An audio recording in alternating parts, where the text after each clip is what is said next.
What's up, guys? We're back with a full slate of MLB action here on Friday, May 30th. We're going to give out plays on every MLB game on the slate. I'll give you my dog of the day and pick out my massive lock, my pick that regardless of price, I think is the highest chance of cashing today. Slam that like button and subscribe to the channel if you want to keep seeing these videos every single day, and let us know what you're thinking in the comments. I personally answer every comment every single day. Check the pinned comment throughout the day to see our favorite picks, and it pays to check back a couple of times per day to see if there are any changes with injury news coming out and starters being confirmed. Yesterday, guys, when it was an extremely short slate there in the MLB, but we tried to make the best of it. We got off to a bit of a rough start there. We had the Phillies at minus 120 in game 2. Wheeler having a terrible start, so whoever called that out down there in the comments, good call there. We did have the Phillies in game 1 as a premium pick, so the premium members cashed that one. I personally didn't see a ton of value, but our premium capper did. We've got the Mariners minus 110. That one is still live. Things are tied up at 0 in the top of the 6th inning in that game. We cashed our 2 player props that were just our regular plays, guys. We had Miles Turner under 14.5 points. He only had 5 points in a terrible overall game there for the Pacers. We also had Nemhard under 4.5 assists. He only had 1 assist in the game. So a couple nice wins there on some player props. Unfortunately, the dog of the day, and guys, this dog of the day was not one that I loved. Obviously, if you watched the video, you could tell not one of my favorite picks. We went with the Athletics at plus 122. Not a lot of underdog possibilities even out there. And yeah, everything good the Athletics were doing in the early portion of the season apparently was fake. They got destroyed. We also had OG Anunoby over 5.5 field goals made at minus 150. That was our lock of the day, and it did not work out, guys. He looked terrible out there, completely lost, fumbling around, couldn't get anything going. It took plenty of shots, and that was our main thing. If you'd told me he was going to play 34 minutes, take 14 shots, I'd have said we were probably going to cash this pretty easily. Unfortunately, that did not end up being the case. He went 3 of 14 from the field. So kind of a rough day. We've got a full slate here on Friday, so let's try and bounce back by hopping into our first game of the day. We've got the Cincinnati Reds going on the road to take on the Chicago Cubs. The Reds come into this game fresh off a tough 3-2 loss there in Game 3 in Kansas City, but can't be too upset winning 2 out of 3 there. They're going on the road for this one to take on the Cubs at Wrigley Field. The Reds are going to hand the ball to Andrew Abbott in this game, who's been pretty dang good this year, guys. 4-0, a 1.77 ERA. His last start was against the Cubs. He went 5 2/3 innings, gave up 6 hits, and only a single earned run. Now, that was a home game. So pitching at the Great American Ballpark and pitching at Wrigley Field, while they're different, I don't know if they're drastically different necessarily in the ways that matter. So maybe check on that wind direction, but overall, I'm expecting Abbott to look lights out. He's given up 2 earned runs over his last 5 starts. So pretty reasonable stuff there. The Reds bullpen obviously has happened on hard times lately. Over the course of the season, it's been good, at least in the beginning, but all the way up to a 4.05 bullpen ERA, not what you're wanting to see. The offense coming alive a bit, 2, 7, 7, 8, and 6 runs over their last few games. Maybe the Reds offense I've been too low on them, to be honest. They're still hanging tough at 8th in the majors in runs scored. They're in the top half of the majors in all the other major hitting categories. Ellie De La Cruz hitting the ball really well. Yeah, I don't know. I don't have a lot of bad stuff to say about this offense. So we'll see what they get up to here against the Cubs, who come into this game 35-21 on the year. They just swept the Rockies, but winning 3-1, 4-3, and 2-1 in that series. Not exactly convincing. They get to take on the Reds here, a team they just won 2 out of 3 against. The Cubs are going to hand the ball in this one to Colin Ray. He's 3-1 this year, a 3.28 ERA. He did just get shelled by the Reds his last time out, so that's a bit concerning. 5 innings, 7 hits, 6 earned runs allowed. So not a great look. Definitely a bit of room for concern there. So we'll see if he can bounce back in this one. The Cubs bullpen has been bouncing back, guys. A 3.83 bullpen ERA. Much better than what we were seeing from the Cubs in the early portion of the season. Now, what Chicago really relies on to win games is their offense. Although maybe not so much recently, guys. Against the Rockies, obviously a terrible team, guys. They scored 2, 4, and 3 runs, respectively, over those games. Not the best look, so we'll see what they get after in this one. I mean, they're still the highest scoring team in the majors. They're 4th in on-base percentage, 3rd in slugging percentage. They've got a ton of very scary bats, so I think we'll see them be, decent. I don't think we should be, hopping on them being terrible or anything here, but it is reason for concern, especially against a starter they struggled against a little bit. So looking at the numbers for this game, guys, the Reds are plus 144. The Cubs are minus 172. We've got a total of 8.5. Cincinnati is 14-15 on the road. They are 16-12-1 to the under on the road. The Cubs are 18-8 at home, 14-9-3 to the over at home. I'm not interested in the total in this game, guys, but I'm going to have to definitely consider the Reds here at plus 144 as a potential dog of the day. They're a pretty big underdog, don't get me wrong, but I think there's some value to be had there. Abbott's been so good and even good against the Cubs. Colin Ray just got shelled by the Reds. Maybe he bounces back here, but that seems like a bit of a big ask to me. Neither bullpen is great. The problem here is the Cubs offense, but I think Abbott can neutralize that a little bit. So give me the Reds here at plus 144 as a potential dog of the day here right out of the gate. Next up, guys, we have the Milwaukee Brewers going on the road to take on the Philadelphia Phillies. The Brewers come into this game fresh off of sweeping the Red Sox, so pretty impressive stuff there. Not exactly what you would have guessed, but we'll see what they can do here, hitting the ball to Quinn Priester. He's 1-2 this season, a 4.23 ERA. The young 24-year-old's had some positives and some negatives this year. Recently, it's been more positive than negative, though. Over his last 4 starts, he's only had one mediocre one. That was against Baltimore, but his last amount, 6 innings, 6 hits, only a single earned run allowed against the Pirates. Now, that wasn't a 2-1 loss. He's not great at getting run support, but he's been looking pretty good on the mound. The Brewers' bullpen has been terrible, a 4.55 bullpen ERA, definitely in the bottom half of the majors. The offense has looked good recently, 6-5 and 3 runs respectively over their last 3 games. They're still 11th in the majors in runs scored, but 28th in slugging percentage and 24th in batting average. Doesn't exactly fill me with optimism. So we'll see what they can do here against the Phillies, who just played a doubleheader there against the Braves yesterday, winning one and losing one. They're going to be hitting the ball in this one to Taijuan Walker, who's 2-3 on the season, a 2.97 ERA. His last start was not that great at Colorado. 5 innings, 6 hits, 3 earned runs against the worst team in the majors. Not really anything to write home about, but over the course of the year, I would say he's been pretty solid. He hasn't faced the Brewers yet this season, but we'll see what he can do. I'm not expecting miracles, but I'm also not expecting him to be awful. The Phillies bullpen, though, is pretty awful, guys. A 4.61 bullpen ERA is a huge problem. That's the only reason this team isn't like one of the top 2 teams in the majors, really. So we'll see what they can do to take care of that. In terms of the offense, not necessarily swinging the hottest bats. Now, obviously, this is a very scary offense. I mean, they're 4th in the majors in batting average, 9th in runs scored, 3rd in on-base percentage. Schwarber's been hitting the cover off the ball. Trey Turner's been hitting the cover off the ball. We'll have to kind of wait and see if we're going to end up with Bryce Harper back for this game. He's listed as day-to-day. He didn't play, in the second game or the first game of that doubleheader, so we'll see if he comes back for this one. I think it's a possibility, but not a lock. So, looking at the numbers for this game, guys, the Brewers are plus 122. The Phillies are minus 144. We've got a total of 9 in this game. Milwaukee is 11-18 on the road, 15-12-2 to the under on the road. The Phillies 18-8 at home, and they're a 500 over-under team at home. In terms of this total of 9, you could definitely talk me into the under, because I think we're going to see offense be at something of a premium in this game, but not necessarily a spot that I love. In terms of the side, I will take the Phillies, but very, very cautiously, as they're going to be playing their 3rd game in like a 48-hour span. That seems like a little much. Hopping in here with a quick shout out to the sponsor of today and every day's video, guys, and that is StumpTheSpread.com. Click the link in the description to go over there and see the top confidence picks from our entire team of experienced cappers. Right now, our premium members are getting daily MLB, NBA, NHL, and UFC picks. Major League Baseball has been our most profitable sport the last 3 years running and is off to a great beginning of the year. At StumpTheSpread.com, you'll be able to see exclusive free picks only posted there, our free-to-use bet size calculator, and our premium top confidence picks, which might not and usually will not always match what you see here in the video.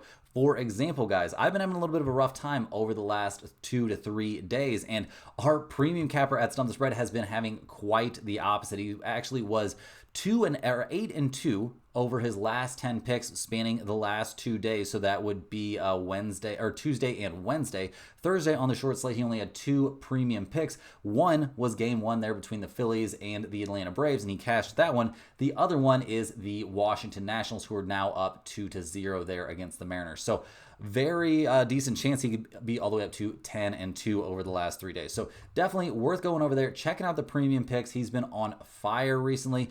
Also, over there at StumpTheSpread.com, you can see exclusive free picks that only get posted there, and our free-to-use bet size calculator, which can help you guys out with a little bit of bankroll management. Also, get over there and sign up for our free email newsletter. All you need to do is create a free account, and all they need is your name and your email address. You'll be on that email newsletter list, and all kinds of free picks are sent out on that every single day, along with information on niche betting like NASCAR, golf, all kinds of crazy stuff. Also, parlays are included in those fairly often, so definitely get over there, get on that free email list. It is well worth your time to get that free information for free. Also, guys, if you're a huge fan of what you see here every single day, you can sign up for a channel membership by clicking the little join button right below the video. Channel members are eligible for our members-only giveaways. We'll be giving away a Stump the Spread hoodie here in, 8 days or 9 days or something, on June 7th. That's when you need to be a member by to be eligible for that giveaway. So definitely consider getting in there. We'll be giving away a hoodie on at least the 7th and at least like the 20th, 21st, something like that. And if we get enough members, guys, I think we need like 8-ish more members by the time this would roll around.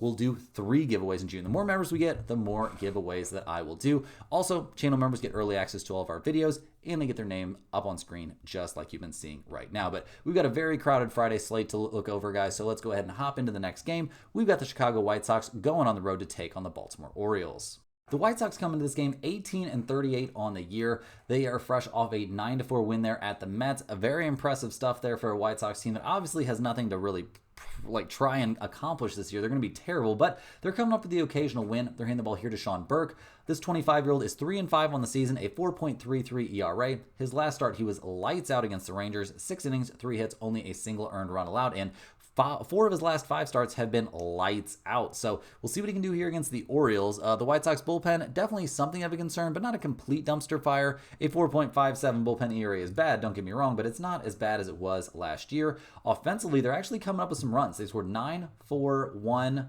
4, and 10 runs over their last few games. Not the end of the world. They are 26th in the majors in runs scored and 27th in on-base percentage, but I would say they're playing a little bit better than that right now. So we'll see what they can do against the Orioles, who come into this game losers of 2 out of 3 against the Cardinals and only 19-36 on the season. Definitely one of the biggest disappointments of this entire MLB year. They're hitting the ball in this one to Zach Eflin. He's 3-2 this season, a 5.40 ERA. He's been a pretty big disappointment as well. His last 2 starts have both been atrocious, getting shelled by Boston and shelled by the Nationals. So yeah, just another thing that's been a disappointment there for the Orioles. Add to the list their bullpen, guys. Their bullpen is 25th in the majors with a 5.38 bullpen ERA. So just negatives on top of negatives for Baltimore. The offense may be looking a little bit better. I mean, 4, 4, 5, 5, and 2 runs over their last few games, but 24th in the majors in runs scored and 25th in on-base percentage. Nothing like what we were getting from Baltimore last year, where they were one of the most dynamic and crazy and terrifying offenses in all of Major League Baseball. So, looking at the numbers for this game, guys, the White Sox are plus 185. The Orioles are minus 225. We've got a total of 9 out there. The White Sox are only 6-23 on the road. They are 16-12-1 to the under on the road. Baltimore is 9-17 on the road, or at home, I mean. They are 16-8-2 to the over at home. That's actually an MLB best to the over at home, but I'm not taking the over with these 2 offenses out there. I will, however, shade slightly towards the White Sox at plus 185. I don't think the Orioles are good enough to be minus 125 or 225 favorites against anyone. And Sean Burke's been throwing the ball really well lately. I think he could keep his team in this thing with a chance to win. And Eflin's been terrible, so definitely give me a little look here at the White Sox. Next up, guys, we got the Sacramento Athletics going on the road to take on the Toronto Blue Jays. The Athletics got destroyed at 12-0 there yesterday in Game 1 at Toronto. They're handing the ball in this one to Jeffrey Spriggs, hoping that he can help them bounce back. He's 5-3 this season, a 3.97 ERA, but coming off kind of a rough start there against the Phillies. It was the Phillies, so we'll cut him a little bit of slack, and in general this season he's been excellent. So we'll see what he can get up to here against the Blue Jays. Not a team that he's faced yet this season, but we haven't hated what we've seen from Jeffrey Spriggs. In terms of the bullpen, though, we've hated that for the Athletics, guys. A 6.07 bullpen ERA is 27th in all of Major League Baseball. Also, the A's got off to a great start at the plate this season. They're still 14th in the majors in runs scored, but that has fallen off a cliff recently. They've scored 0, 3, 1, 5, 6, and 3 runs over their last few games. It's not looking great for them at the plate, guys. They've got looking like they're going to be just as bad as we would have guessed before the season started. They've had some pretty nice numbers in the beginning of the year, but now it's turning back around. So we'll see what they can do here against Toronto. The Blue Jays are 28-28 on the year. They've won 3 of their last 4, though. They're hitting the ball in this game to Chris Bassett, who's 4-3 this season, a 3.38 ERA. He got off to a fantastic start to the year. He's faded a little bit recently. Now, he did have good starts back-to-back, a good start against Tampa Bay, a good start against San Diego, but then got shelled by Tampa Bay his last time out, back on the 25th. 4 innings of work, 9 hits, 5 earned runs allowed. So he's definitely looking to bounce back a little bit. The bullpen for Toronto has been shockingly solid, a 3.52 bullpen ERA. Not a lot of problems there. The offense, obviously coming off of a 12-run outburst, has to feel good, but it hasn't been that great this season, guys. 25th in the majors in runs scored, 24th in slugging percentage. They did score 12 in the last game, but the games before that, 2-0, 2-0, 1-1. So we'll see if this is a real turnaround, guys. The odds makers think so. The Athletics are plus 140. The Blue Jays are minus 165. We've got a total of 8 in this game. Sacramento is a 500 road team. They're 12-11-5 to the under on the road. Toronto is 16-12 at home. They are 16-12 to the over at home. I would lean maybe a bit towards the over in this game because I think the Athletics are going to put up some runs here against Chris Bassett and against that Toronto bullpen. Now, am I willing to take them at plus 140 to win this game? I'm going to be honest, I'd rather have the Athletics at plus 140 than the Blue Jays at minus 165. Toronto seems like they're in a big letdown spot after a massive game, but none of this, guys, is going anywhere near the pinned comment. Next on the dock, we're looking at the Los Angeles Angels going on the road to take on the Cleveland Guardians. The Angels come into this game, guys, 25-30 on the season. Mike Trout going to come off the IL and rejoin the Angels here on Friday, so I'm assuming that means he's starting this game. The Angels have dropped 5 in a row, though, so they need a bounce back. They're handing the ball in this game to Jose Soriano, who's 3-5 on the year, a 3.73 ERA. He's coming off a pretty mediocre start against the Marlins, 4 2/3 innings, 7 hits, 3 earned runs allowed, and it was a 6-2 loss there for the Angels, who are only 1-4 over his last 5 starts. He hasn't been terrible over that span, but not getting a lot of support. So we'll see what he can do against the Guardians. He faced them back on the 4th of last month, and it wasn't great, guys. 5 1/3 innings, 5 hits, 5 earned runs allowed. So we'll see if he can do a little bit better this time around. The Angels bullpen, obviously a huge problem, the worst bullpen in Major League Baseball. The offense hasn't been much better, guys. They've scored 0, 2, 1, 0, and 2 runs over their last few games. Pretty much an abomination. So we'll see what they can do here against the Guardians, who just won 1 out of 3 against the Dodgers. They're 30-25 on the year, handing the ball in this game to Luis Ortiz, who's 2-5 this season, a 4.73 ERA. His last maybe 3 starts have been decent, but nothing to write home about necessarily. So we'll see what he can do out there, but I'm not exactly expecting miracles from him, although he has shown flashes this year of being, actually very, very good. The last time he faced the Angels, 6 innings, 7 hits, 3 earned runs, and a 6-2 loss, though. So not loving those numbers. When Ortiz comes out of the game, the Cleveland bullpen has been a disappointment this year for sure, a 4.00 bullpen ERA.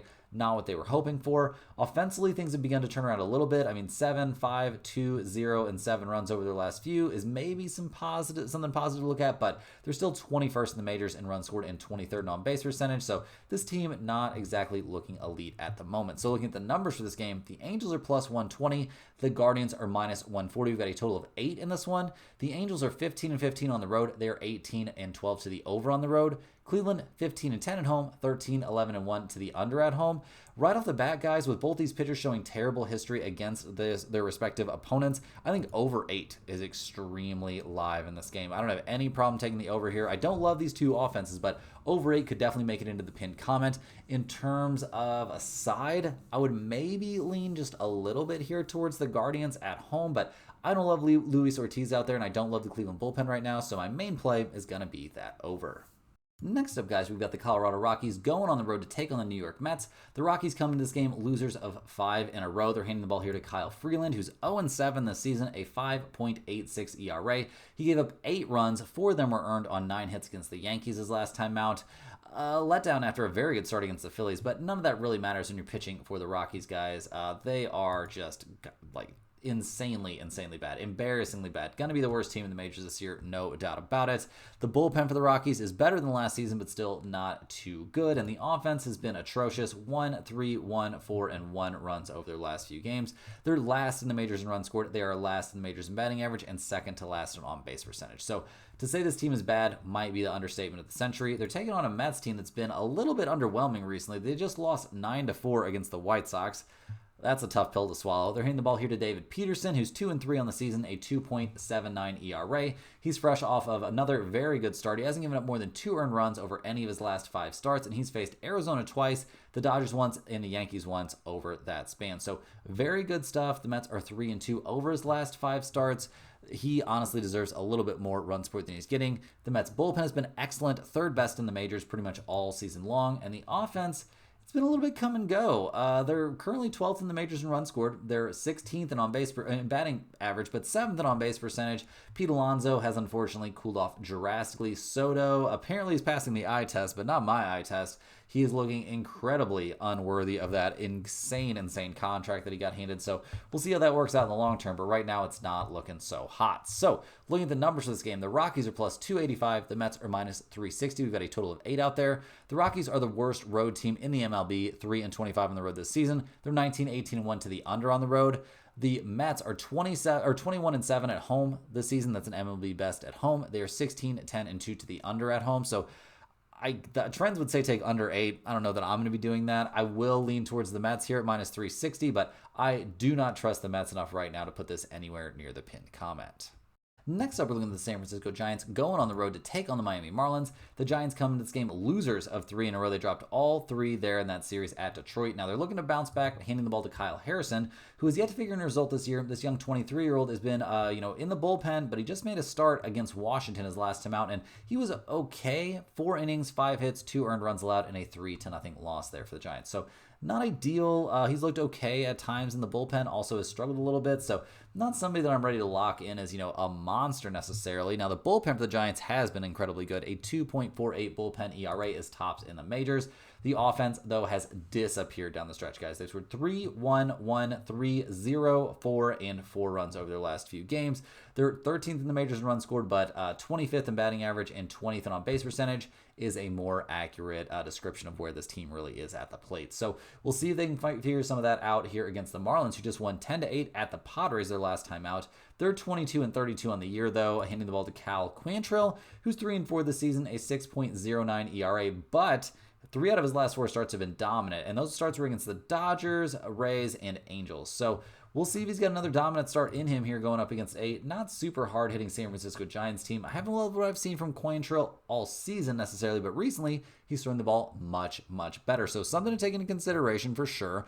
The Miami bullpen, though, not very good. Bottom 6 in the majors, doesn't exactly fill me with confidence. The offense, maybe a tick better here recently. 10, 6, 3, 3, and 6 runs over their last few. Not the end of the world for a team that's 18th in the majors in runs scored and 12th in batting average. So we'll see if they can get up to anything good here against Kyle Harrison, but I don't know. We'll have to see, guys. We'll have to see. Looking at the numbers, the Giants are minus 180. The Marlins are plus 150. We've got a total of 8.5. The Giants are only 14-16 on the road. They are 16-13-1 to the over on the road. Miami is 13-15 at home, 16-12 to the over at home. I could be theoretically talked into over 8.5 in this game, I suppose.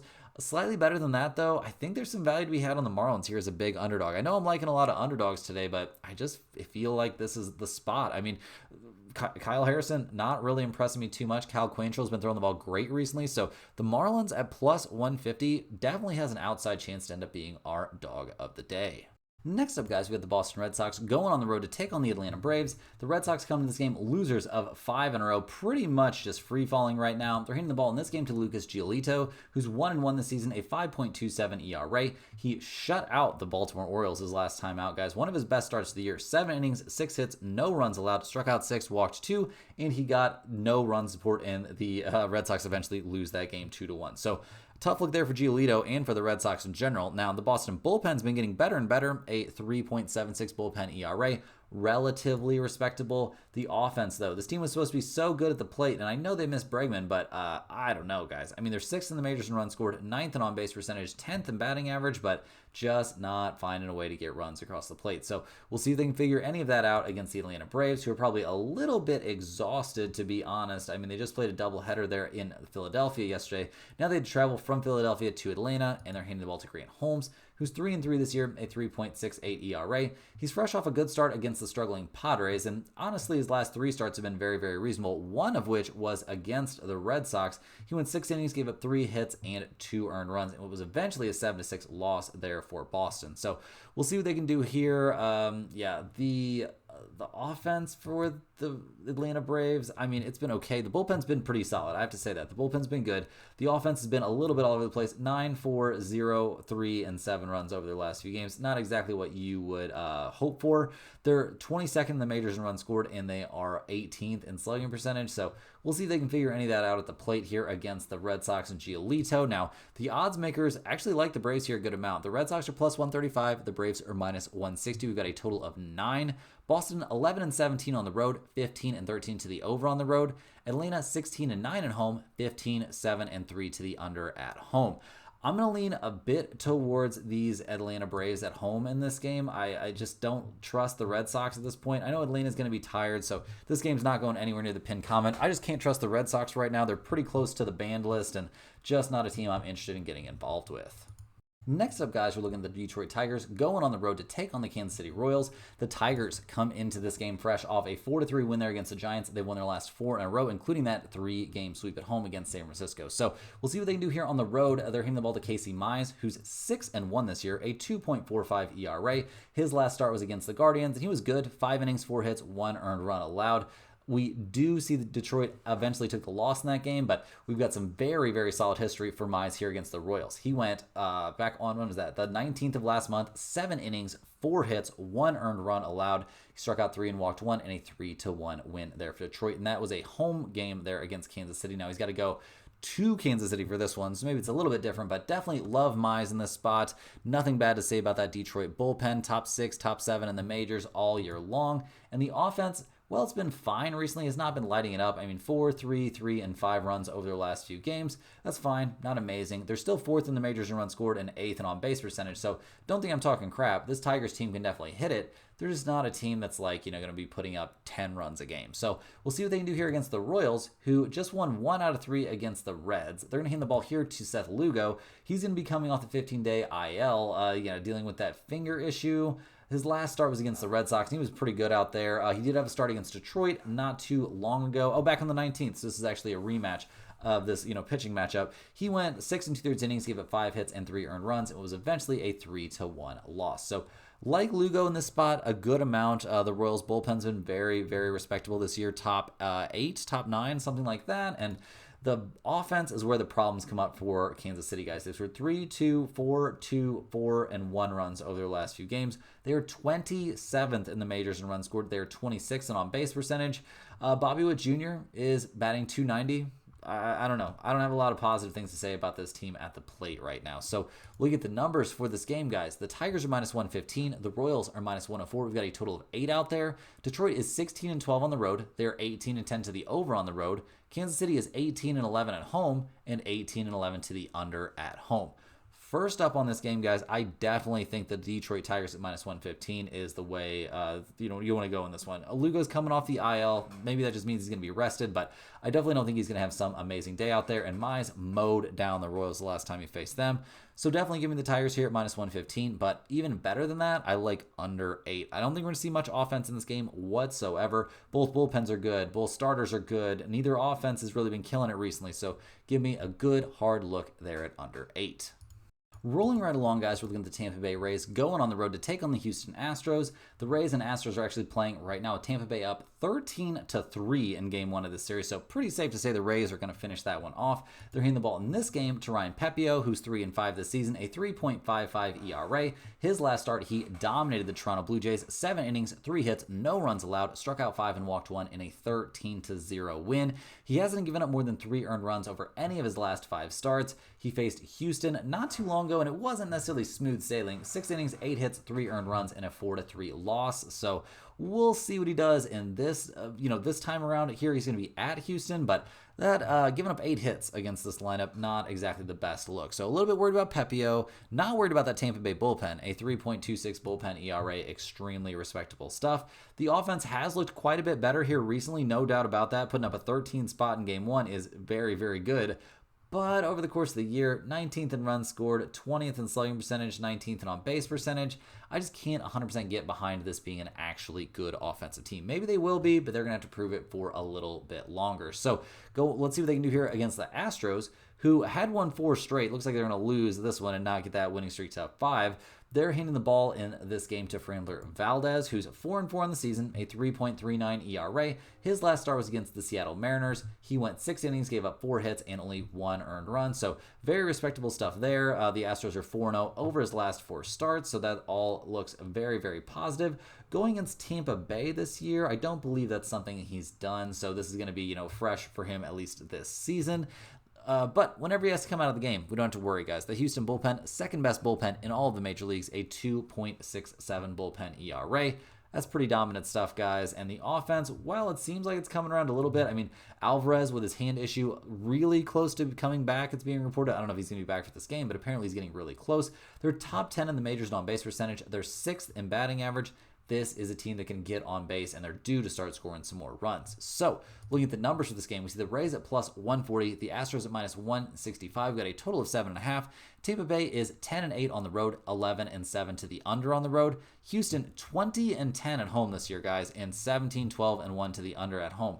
I'm not going to take under 7.5 in this game, but I'll definitely take the Astros here at -165. You shop around a little bit, you might be able to find a slightly better number. You want to go nuts and take a -1.5. You have my blessing. I don't love that though. I'm not going to get greedy here. Just give me the Astros at -165. Next on the docket, guys, we've got the Pittsburgh Pirates going on the road to take on the San Diego Padres. The Pirates come into this game 21-36 on the year. They just won 2 out of 3 there at Arizona, so pretty impressive stuff for a team that's having such a rough time. They're handing the ball here to Mitch Keller, who's 1-6 on the year, but a 3.66 ERA. His last start, very good against Milwaukee. Start for that, very good against the Reds. Start for that, very good against the Mets. Before that, it tails off a little bit, but overall, you can't be too mad about what you've gotten from Mitch Keller this season. Now, he does have some bad history against the Padres. He gave up 8 hits and 5 runs over 5 innings against them back on the 2nd of this month, and that was a 9-4 loss for the Pirates. So make of that what you will. The Pirates' bullpen's been pretty bad. It's improving all the way down to a 4.42 bullpen ERA, but definitely not great. The offense coming up huge the last couple of games, scoring 10 and 9 runs respectively, but the game before that they scored 0, and over the course of the year they are 29th in the majors in runs scored and 30th in slugging percentage. So not the kind of offense that you should be scared of whatsoever. So we'll see what they can do here against the Padres, who come into this game fresh off winning 2 out of 3 against the Marlins. They did give up a lead there in game 3 of that series and, blew the sweep, but overall, they're probably not too upset. They're hitting the ball here to Nick Pivetta, who's 5-2 this season. 2.27 ERA, not exactly the end of the world. Over his last 5 starts, guys, he's had some rocky ones mixed in there, but his last 2 have been dominant, taking care of business against Seattle and dominating the Atlanta Braves in his last start. So I think we like what we've seen from Pivetta lately. Has he faced the Pirates yet this season? It looks like no. Pivetta has not faced the Pirates. Now, the Padres bullpen has been all over the place this year. They were the best bullpen in the majors for several weeks. Now they're somewhere around 10th with a 3.39 bullpen ERA. So not terrible, but also not the dominant bullpen that we were looking at before. The offense is seeming to find its way again, guys. 8, 4, and 5 runs over their last few games. This should be one of the more dominant offenses in the majors, but that just really hasn't been the case this year. They're 16th in runs scored, 13th in on-base percentage. They're top 10 in batting average at least, but not as scary of an offense as I thought it was going to be. So looking at the numbers here, the Pirates are plus 165. The Padres are minus 195. We've got a total in this game of 7.5. You're going to have to dig up a reason for me for this total to be so freaking low, guys. I mean, Mitch Keller, sure, he's been good, but not against the Padres. Nick Pivetta, sure, he's been good, but he's had his ups and downs too. I guess it's because the Pirates are such a terrible offense. So maybe just give me a slight look towards the over here. But I also think the Padres at minus 195, and this one might make you sick, guys, but this is going on the list as a potential lock of the day. With Keller struggling against the Padres, Pivetta being so good, I think this is definitely a time to look towards the Padres, and minus 195, definitely not too rich for that pinned comment. Next up, guys, looking at the Washington Nationals going on the road to take on the Arizona Diamondbacks. The Nationals are playing right now in Seattle. They're actually up 2-0, so we'll see how that goes. They're going to have to fly from Seattle to Arizona, not the shortest flight ever, so something to keep in mind. Fatigue could be an issue for this team. They're going to be hitting the ball in this game to Jake Irvin, who's 4-1 this season, a 3.42 ERA. He was dominant against San Francisco his last time out, guys. 8 innings, 3 hits, no runs allowed, and it was eventually a 3-0 win there for the Nationals. So good stuff there. I'm a little bit impressed at least, but I am worried about the situation here flying across the country. I'm also worried about that Nationals bullpen, second worst in the majors, a 6.11 bullpen ERA. The offense, while it's coming off of a game where they scored 9 and a game where they scored at least 2, I'm not ready to throw a parade yet for this Nationals offense, guys. They're 14th in the majors in runs scored, 21st on base percentage, 19th in batting average. Just not the kind of offense that I think it's reasonable to freak out about again. So, we'll see what they do here against the Diamondbacks. They just lost 2 out of 3 against the Pirates and have lost, what is it up to now? 6 of their last 7 or 5? Yes, 6 of their last 7. That's pretty nuts. They're hitting the ball here to Merrill Kelly, who's been excellent this year. 5-2 on the year, a 3.52 ERA.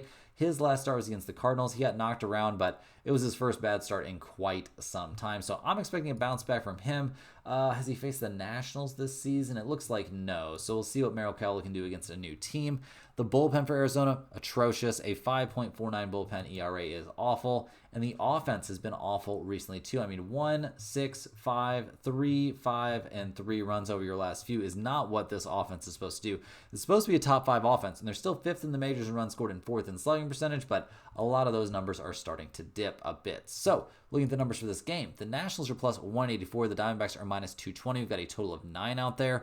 Washington, 12-16 on the road, 15-12-1 to the over on the road.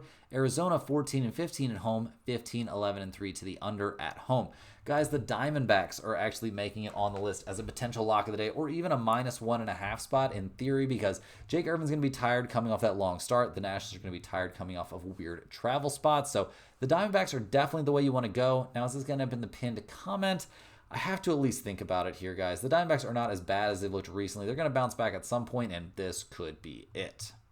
Rounding into the home stretch here, we're looking at the Minnesota Twins going on the road to take on the Seattle Mariners. The Twins come into this game 30-25 on the year. They just lost 2 out of 3 there at Tampa Bay. They're handing the ball here to Zebby Matthews, who's 0-1 this year, a 7.71 ERA. His first start was pretty bad there, getting shelled by the Brewers. His second start of the year, and this, keep in mind, this dude's 25, making his third start in the majors this year.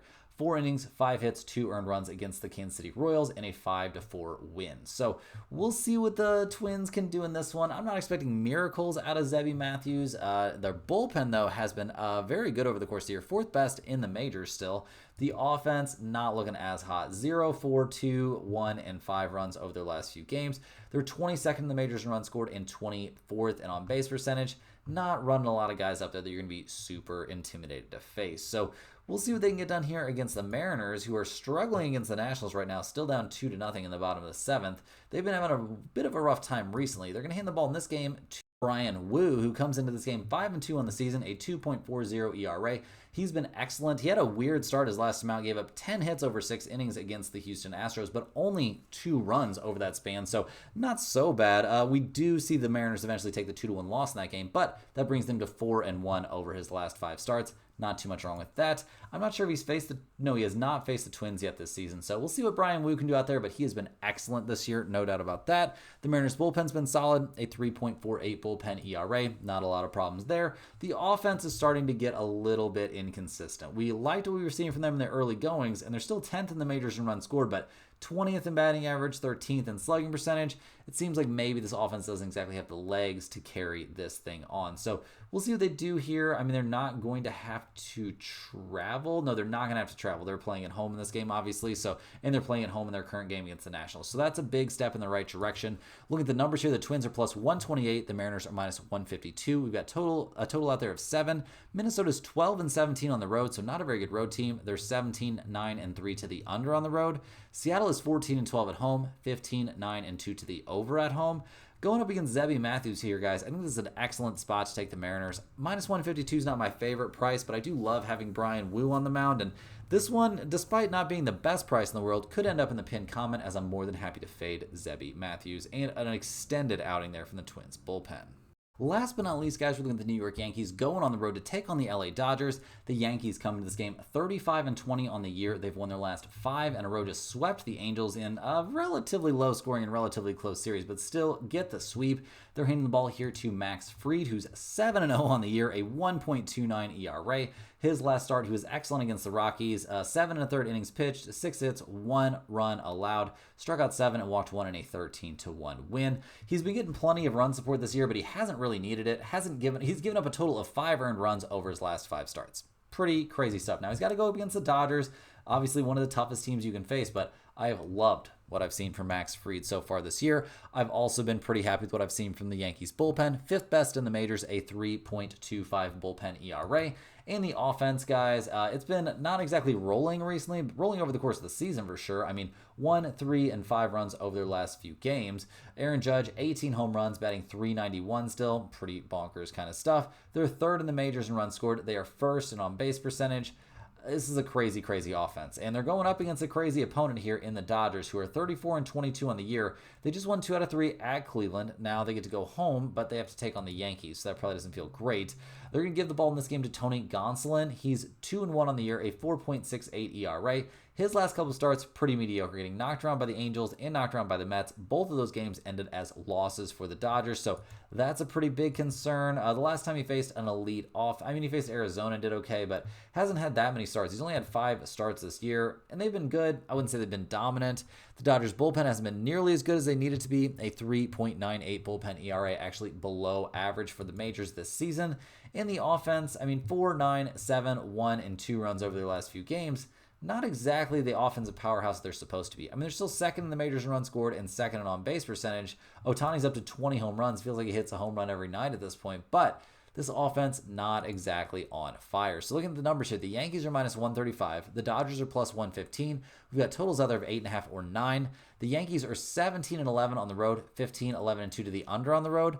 The Dodgers are 19-8 at home, 17-10 to the over at home. I'm not going to back the Dodgers here. Max Fried is pitching. Give me the team he's pitching for. I'll take the Yankees here at minus 135 with a decent chance to end up in the pinned comment. You just don't go against Max Fried, and the Dodgers don't come into this game swinging the hottest bats. Guys, with no NBA playoff game here tonight, that's all we have for today. Hit the like button for good luck on all of your bets and subscribe to the channel if you're new. Let me know in the comments any questions you have on today's slate.